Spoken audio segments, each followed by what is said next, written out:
как да... Марина, ты злая женщина.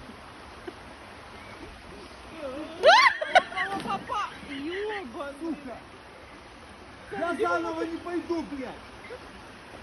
идите, помогите, человек. Вон Аня уже плачет, блин. Да не бойся, это всего лишь вода. Мы его сейчас... Да кидай ты эти бревна нафиг уже. А ну, да уже бревна не нужны, они мокрые. Бля. Лучше ничего не говори, не надо. Давай послушай. Блин, ну Аня реально плачет, тут жалко ей стало. Да дочь, ладно, не Да расстраивайся. он же взрослый, не переживай. Блин, довели ребенка. Ну дядю пожалей, иди, скажи, что тебе жалко. Анечка. Вон Аня, дядю Андрея жалко, плачет.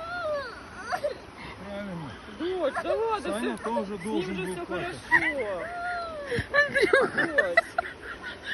у тебя получился контент. Ань, ты чё, да?